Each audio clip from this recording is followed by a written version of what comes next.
Diabetic వ్యాధిగ్రస్తులకు శుభవార్త. ఇక నుండి అన్నం తినండి, మధుమేహం నుండి ఉపశమనం పొందండి. డాక్టర్ ఐస్ వారి షుగర్ ఫ్రీ బియ్యం. తీయించేసేయి. ఇది ఎన్టీఆర్ ఘాట్ దగ్గర జూనియర్ ఎన్టీఆర్ ఫ్లెక్సీలపై నందమూరి బాలకృష్ణ ఆగ్రహం. అర్జెంటుగా తీయించేసేయమని చెప్పడంతో ఆ ఆజ్ఞలు అందుకున్న వెంటనే నందమూరి బాలకృష్ణ అనునాయులు సన్నిహితులు ఇమ్మీడియట్గా ఎన్టీఆర్ ఘాట్ వద్ద నుంచి జూనియర్ ఎన్టీఆర్ ఫ్లెక్సీలను తీసేశారు. సోషల్ మీడియాలో వైరల్ అవుతున్నటువంటి ఈ వీడియో పైన ఇప్పటికే junior NTR fans versus TDP నడుస్తున్నటువంటి ఈ నేపథ్యంలో అసలు బాలకృష్ణకు అంత ఆగ్రహం రావడానికి గల కారణం ఏంటి? తన తాత ఫోటో పక్కన తన ఫోటో ఉండకూడనంత నేరం జూనియర్ ఎన్టీఆర్ చేశారా అనేటువంటి దానిపై డీటెయిల్గా చర్చిద్దాం ప్రముఖ political analyst CN Nagarjuna Reddy గారితో. సార్ నమస్కారం. సార్ నమస్తే సాబు. హిల్ డెవలప్మెంట్ స్కామ్లో చంద్రబాబు గారు అరెస్ట్ అయిన దగ్గర నుంచి సార్ జూనియర్ ఎన్టీఆర్ స్పందించలేదు, జూనియర్ ఎన్టీఆర్ ఒక ట్వీట్ చేయలేదు అని చెప్పి పాపం ఆయన్ని టీడీపీ అభిమానులు, చంద్రబాబు గారి అభిమానులు, హార్డ్ కోర్ కార్యకర్తలు మొత్తం విపరీతంగా ట్రోల్ చేస్తున్నారు. కొన్ని ట్వీట్స్లో కొన్ని దాంట్లో అయితే అసభ్యకరమైనటువంటి జుగుప్సాకరమైనటువంటి మాటలతోటి జూనియర్ ఎన్టీఆర్ని ట్రోల్ చేస్తున్నారు సార్. అసలు ఈ రోజు అయితే ఎన్టీఆర్ ఘాట్ దగ్గర బాలకృష్ణ గారు జూనియర్ ఎన్టీఆర్ ఫ్లెక్సీలను చూసి ఏ విధంగా ఆగ్రహం చెందాడో మరి మీరు కూడా వీడియో చూశారు, ఇదంతా చూశారు. ఏం జరుగుతుంది సార్? అసలు అంత నేరం ఏం చేశాడు అసలు నందమూరి తారక రామారావు జూనియర్? అసలు ఏమీ చేయలేదు. జూనియర్ ఎన్టీఆర్ అనేటువంటి వ్యక్తి ఎలాంటి వాడు అనడానికి నీకు ఒక చిన్న క్లాసికల్ ఎగ్జాంపుల్ చెప్తాను. Please sir. Last time Telangana bypoll జరిగినప్పుడు అమిత్ షా గారు వచ్చారు. అవును సార్ కదా. జూనియర్ ఎన్టీఆర్ తోటి మాట్లాడినప్పుడు కూడాను బయటకు వచ్చినా రాకపోయినా కానీ మీరు బీజేపీలోకి వస్తే బాగుంటుందండి అని బహుశా మోస్ట్ ప్రాబబ్లీ అమిత్ షా గారు అడుగుంటారు. అడిగారు కూడా సార్, మీరు చెప్పట్లేదు అంతే. అది ఎక్కడన్నా కాన్ఫిడెన్షియల్గా కనుక చెప్పుంటే ఓకే, అమిత్ షా గారు అయితే చెప్పరనుకో, కనీసం జూనియర్ ఎన్టీఆర్ అయినా బీజేపీలోకి నన్ను ఆహ్వానించారని కనుక చెప్తే నమ్మచ్చు. మిగిలిన వాళ్ళు ఎవరు చెప్పినా నమ్మడానికి లేదు. ఓకే, అలాంటి సిచ్యువేషన్ జరిగినప్పుడే అతను సైలెంట్గా ఉండిపోయాడుగా.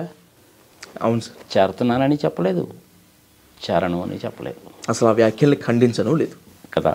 అంటే అతని ఉద్దేశం ఏంటి అంటే ఈ పాలిటిక్స్ అనేటువంటిది ఇలాగే జరుగుతూనే ఉంటాయి, మనకి వీటితో అనవసరం. గతంలో జరిగిన అనుభవంలో నాకు దెబ్బ కూడా తగిలింది, తీసి నన్ను పక్కన పెట్టారు, అవసరానికి వాడుకున్నారు, అవసరం తీరిపోయిన తర్వాత చెత్తపట్ల వేశారు.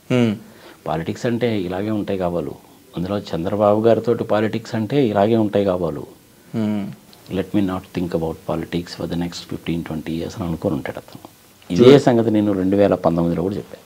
ఓకే, ఒకసారి వీడియోలు తీస్తూ ఉంటే తెలుస్తుంది. చాలా ఇంటెలిజెంట్గా అబ్బా. అక్కినేని నాగార్జున, ప్రభాసు, వెంకటేష్, జూనియర్ ఎన్టీఆర్ వీళ్ళు ఎవ్వరు కూడాను పాలిటిక్స్లోకి రారు.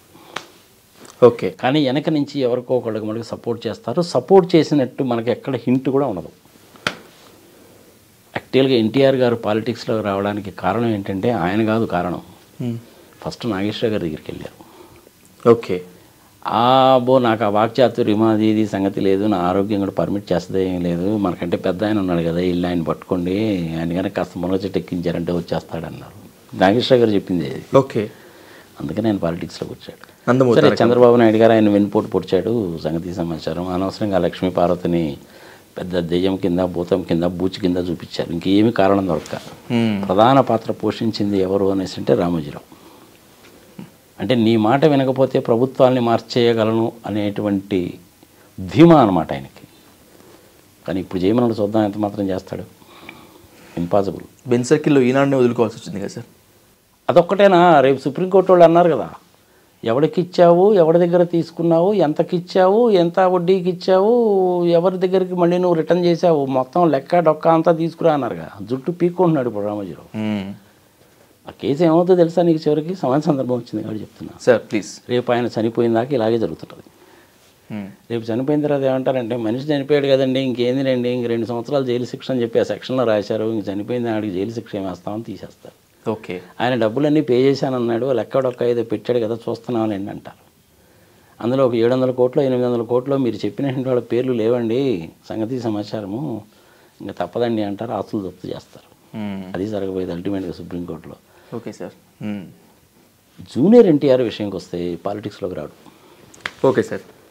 ఏ పార్టీలోనూ జాయిన్ కాడు. అలాగని సొంతగా పార్టీ కూడా పెట్టడు.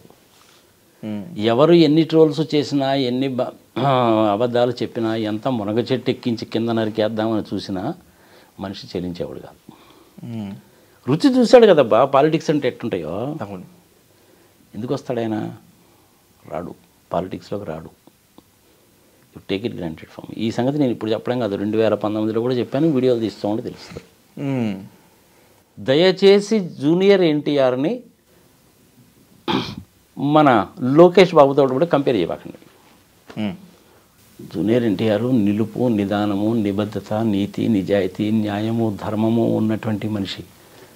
సినిమా ఇండస్ట్రీలో 10,000 డబ్బులు సంపాదించుకుంటాడో, 1-2 విలేజెస్ని దత్తత తీసుకొని ఏమైనా చేస్తాడేమో కానీ, వాలంటరీ డొనేషన్ ఇస్తాడేమో కానీ, అన్ని పార్టీలకి ఫండ్స్ ఇచ్చినా ఇస్తాడు, ఇంక్లూడింగ్ బీజేపీ కేజ్రీవాల్ పార్టీకి కూడా 10 లక్షలు ఇచ్చినా ఇస్తాడు. అందరితోటి చక్కటి రిలేషన్లో మెయింటైన్ చేసుకుంటాడు. మంచి యాక్టర్ కింద ప్రొఫెషనలిస్ట్గానే ఉంటాడు అతను. పాలిటిక్స్లోకి రాడు. ఆ ఎన్టీఆర్ ఘాటు దగ్గర జరిగిన దానికి ఒక పక్క ఎన్టీ రామారావు ఫోటో ఇలా మేసం తిప్పుతూ, ఇంకొక పక్క ఏమో ఇతను కూడా మేసం తిప్పుతూ ఉన్నాడు ఫోటో, మధ్యలో మళ్ళీ చంద్రబాబు నాయుడు ఫిగర్ ఎందుకో నాకు అర్థం కల. అలా పెట్టినా కానీ అతని దగ్గర నుంచి రియాక్షన్ లేదు అంటే అర్థం ఏంటంటే కూల్గా కామ్గా ఉండే మనిషిని ఒక అర్థం. ఇవన్నీ థర్డ్ క్లాస్ ఫెలోస్ ఏదో చేస్తుంటారులే అనేటువంటిది ఇంకొక అర్థం. కానీ ఏ అర్థం మీరు తీసుకుంటారనేది అది మీ ఇష్టం. అతని మనసులో ఏముందో మటుకు మనకు తెలియదు. అవును సార్. ఇవన్నీ కూడా పట్టించుకోడు. ఏ పోనీలే అంటా ఉంటారు, ఎందుకు వచ్చిన బాధ, నా పని ఏదో నేను చేసుకోకని అనుకుంటాడు. ఎందుకింత ట్రోలింగ్, ఎందుకింత నేరం చేశాడు సార్? ఫ్లెక్సీలు తీయాల్సిన అవసరం ఏముంటుంది బాలకృష్ణ గారికి అసలు? ఇప్పుడు రెచ్చగొట్టడం. ఓకే, ఇప్పుడు మన బాలకృష్ణ ఉన్నాడు అనుకోండి, చుట్టుపక్కల జనాలు చేరి రెచ్చిపోయారనుకోండి, గందరగోళం చేస్తే వాళ్ళని కొట్లన్నా కొడతాడు. ఏయ్ మోడీ, హిందీ సీక్లేవు, తెలుగు సీక్లేవు, అడ్డీ తోడు దొంగ, క్యా కామ్ కర్ రహా హై తూ, అది ఇదని మాట్లాడతాడు. మనుషులు రెచ్చగొడతాయి. కానీ జూనియర్ ఎన్టీఆర్ ఆ టైపు కాదు. మరి లోకేష్ బాబుని తీసుకున్నాం అనుకో, రెచ్చగొడితే కాసేపు రెచ్చిపోతాడు, మళ్ళీ ప్రశాంత్ అత్త అంటాడు, ఏదేదో మాట్లాడతాడు, ఎర్ర పుస్తకం అంటాడు, ఆ పేర్లు రాసుకున్నాను అంటాడు, అది అంటాడు, ఇది అంటాడు, సంగతి సమాచారం. కానీ ఒక్కసారి నిజాలు కూడా చెప్తాడు. పవర్ షేరింగ్ లేదో, డిప్యూటీ ముఖ్యమంత్రి లేదు, మేము ఎన్ని సీట్లు ఇస్తే మీరు అన్ని సీట్లు తీసుకోవాలి, మీరేమి కండిషన్లు పెట్టకూడదు, మా పార్టీ వాళ్ళు ఎవరు మీకు ఓటేయరు, కానీ మీ వాళ్ళందరూ మటుకు మాకు ఓటేయాలి. ఎవడన్నా ఒప్పుకుంటాడా? బుద్ధి జ్ఞానం ఉన్నాడు ఎవడన్నా ఒప్పుకుంటాడా చెప్పి ఇలాంటి దిక్కుమాలి స్టేట్మెంట్లు ఇస్తే? అవును సార్. జూనియర్ ఎన్టీఆర్ని అంత చేటు ట్రోల్ చేయాల్సిన అవసరమే లేదు. భార్య పిల్లలతో సుఖంగా సినిమాలు చేసుకుని అతను బతికేదో అతను బతుకుతున్నాడు. చెప్పేవాడైతే ఎప్పుడో చెప్పేవాడు, కానీ చెప్పాలనే ఇంట్రెస్ట్ అతనికి లేదు. అలాంటప్పుడు అదే పని ట్రోల్ చేసి నువ్వు ఎంత మునగజెట్టు ఎక్కించి ఆవేశపరిచినా కానీ అతను ఆవేశపడేవాడు కాదు. అవును. ఎన్టీఆర్కి జూనియర్ ఎన్టీఆర్కి చాలా తేడా ఉంది. Okay sir. Lokesh Babu junior NTR ముందు దేనికి పనికిరాడు. ఎందుకని సార్? చంద్రబాబు నాయుడు కేర్ చేయడు సార్. లాస్ట్ టైం యువగళంలో మధ్యలో ఒక ఇష్టాగోష్ఠి ముఖాముఖి లాంటిది పెట్టారు నారా లోకేష్ గారితో. దాంట్లో ఎవరో పాపం ఒక ఔత్సాహికుడు అడిగినప్పుడు ఖచ్చితంగా జూనియర్ ఎన్టీఆర్ గారు లేదంటే ఇంకా కొంతమంది రాజకీయాల్లోకి రావాలని ఆహ్వానిస్తున్నానని చెప్పి అన్నారు లోకేష్ గారు. బహుశా ఆయనకి ఇష్టం ఉండే అన్నారేమో మాట. కాదు, చుట్టుపక్కల జనాలు అనిపించారు అంతే. ఓకే, రావడానికి సంగతి వాళ్ళకి తెలుసు, పోవాలన్న ఇంటెన్షన్ ఇతనికే లేదు. పోతే ఏమవుతుంది నా పరిస్థితి అనేటువంటిది ఇంతకుముందు చూశాడు. ఇంకెందుకు వస్తాడు చెప్పు? అనుభవం జరిగిన తర్వాత ఇంకెందుకు వస్తాడు చెప్పు? రారు కదా. Take it granted. మళ్ళీ ఒకసారి చెప్తున్నా, ఇవన్నీ కూడా ఏమి కేర్ కూడా చేయడు. అసలు నాకు వినపడలేదు అన్నట్టుగా వెళ్ళిపోతాడు. సినిమాల్లో చక్కగా యాక్ట్ చేసుకుంటాడు, 10 రూపాయలు సంపాదించుకుంటాడు, భార్య పిల్లలతో సుఖంగా ఉంటాడు, వాలంటరీ ప్రోగ్రామ్ ఏమైనా టేకప్ చేస్తే టేకప్ చేస్తాడు, పొలిటికల్ పార్టీలకు అన్నిటికి కూడా డొనేషన్ ఇస్తాడు. ఇంకా ఏమైనా చెప్పాలా నీకు? Sir, is an excellent professional అబ్బా. Good sir. మీకు జూనియర్ ఎన్టీఆర్ గారితో సాన్నిహిత్యం ఉంది, వాళ్ళ ఫ్యామిలీతో సాన్నిహిత్యం ఉంది కాబట్టి మీరు ఇంత పర్ఫెక్ట్గా చెప్పదలుచుకున్నారు. దీన్నే ఇంకాస్త ఎలాబొరేషన్ చేస్తే సార్, ఈ ఘటన పైన స్పందించారు కొడాలి నాని గారు. నాని ఏమంటారంటే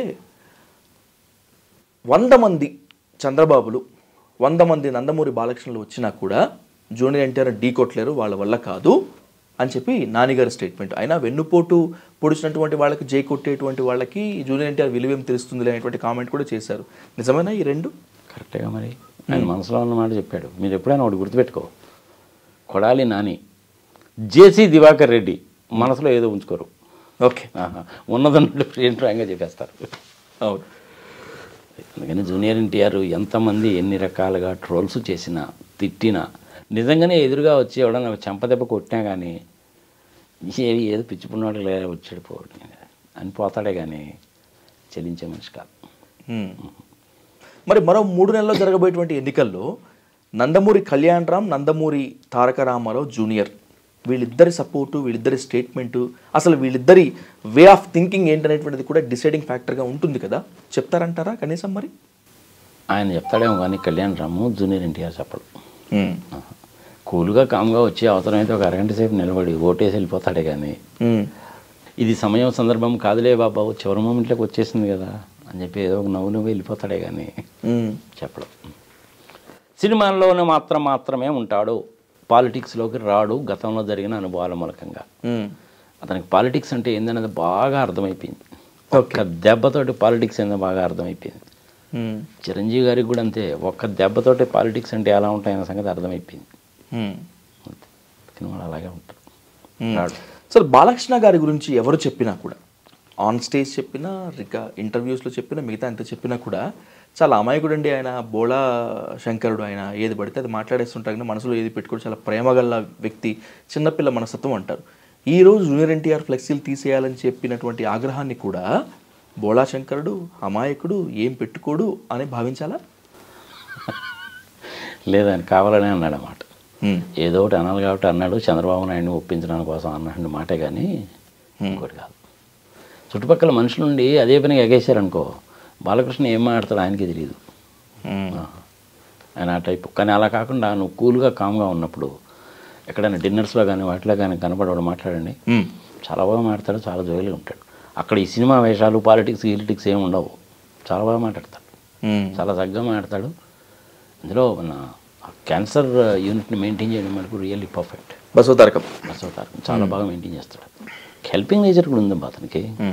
కానీ ఏంటంటే హెల్ప్ చేశానని చెప్పి ట్వీట్ పెట్టి అది పెట్టి ఇది పెట్టి సెల్ఫ్ డబ్బా కొట్టుకునేవాడు కాదు. చంద్రబాబు నాయుడు అంటే హైటెక్ సిటీ నేనే కట్టానంటాడు, 22 కిలోమీటర్లకు బుల్లెట్ ట్రైన్ తెస్తానంటాడు, 2018లో ఒలింపిక్ గేమ్స్ పెడతాను, ఆ ఒలింపిక్ గేమ్స్లో గెలిచిన వాళ్ళకేమో నోబెల్ ప్రైజ్ ఇస్తానంటాడు. ఒలింపిక్ గేమ్స్లో గెలిచిన వాళ్ళకి నోబెల్ ప్రైజ్ ఎవరికైనా ఇస్తాడా? బుర్ర బుద్ధి అని ఉన్నాడు ఎవడని మాట్లాడతాడా? ఇంకా విచిత్రం ఏంటో తెలిసిన సార్, ఆయన ఏప్రిల్ 20, 1950లో పుట్టాడు. స్వతంత్ర పోరాటంలో పాల్గొన్నానంటాడే. అలాంటి చంద్రబాబు నాయుడు తోటి పోల్చుకుంటే బాలకృష్ణ బెటరు. బాలకృష్ణతోటి లోకేష్ బాబుతో కంపేర్ చేసుకుంటే జూనియర్ ఎన్టీఆర్ 1 lakh times అనమాట. Even Brahmani is better than Lokesh. నిష్పక్షపాతంగా మాట్లాడుకుందాం మనం. నేను కూడా చంద్రబాబు నాయుడుతో కలిసి హైటెక్ సిటీ ప్రాజెక్ట్ అప్పుడు వర్క్ చేసిన వాడిని. గజము 1245 రూపీస్ పర్ గజం గవర్నమెంట్ రేట్ అది. జయప్రకాష్ నారాయణ గారు ఎండి, హనుమాన్ చౌదరి గారు అడ్వైజరు, అంకయ్య చౌదరి గారు ఎస్టీపీ డైరెక్టరు. అంకయ్య చౌదరి గారు ఐఐటి ఖరగ్పూర్. ఆయన మన తెలుగువాడు అయితే బాగుంటుందని పివి నరసింహారావు స్కీమ్ తీసుకొచ్చి ఇక్కడ పెట్టాడు. I was there as an internal auditor. So అందుకని నాకు ఈ విషయాలన్నీ కూడా తెలుసు. మోహన్ రావు గారు ఒక ఇంజనీర్ కూడా ఉండేవాడు అప్పుడు. మంచి టీం అది actually. Okay sir. So Chandrababu Naidu వ్యవహారం అంతా వేరే ఉంటుంది. ఈ బాలకృష్ణ ఏంటంటే పిచ్చి మాలోకం కాబట్టి చంద్రబాబు నాయుడు బొట్లో పడ్డాడు. తెలివి గలడైతే ఇప్పుడు పడ్డు. అందుకని చంద్రబాబు నాయుడు గారే స్వయంగా వచ్చి భుజం మీద చేసి జూనియర్ ఎన్టీఆర్ని అడిగినా కానీ ఒక చిన్న నవ్వు వెళ్ళిపోతాడే కానీ చెప్పడం. అలాగని చెప్పి బీజేపీలో జాయిన్ అవుతాడంటే జాయిన్ కాడు. వైసీపీ వాళ్ళు ఎంపీ టికెట్ ఆఫర్ చేసినా కానీ జూనియర్ ఎన్టీఆర్ రాడబ్బా. You take it granted. ఇంకో 15 సంవత్సరాల దాకా రావడం పిల్లలు. ఎందుకు అనవసరంగా మీ అందరూ ఆ పిల్లడి మీద పడి ఏడిచేస్తారు కదా? నాకు అర్థం కాదు. శుభ్రంగా పెళ్ళం పిల్లలతో హాయిగా పడుతున్నాడు, సినిమాలు చేసుకున్నాడు, 10 రూపాయలు డబ్బులు సంపాదించుకుంటున్నాడు. ఎందుకు ఆ పిల్లడి మీద పడి ఏడుస్తాడు? వదిలేయండి, మీకు దండం పెడతాడు జూనియర్ ఎన్టీఆర్ని వదిలేయండి. ఆ పిల్లడు బతికేది, ఆ పిల్లని బతకలేండి. ఇంకెంతకంటే నేను చెప్పలేనబ్బా. Right sir, thank you so much sir. Right sir.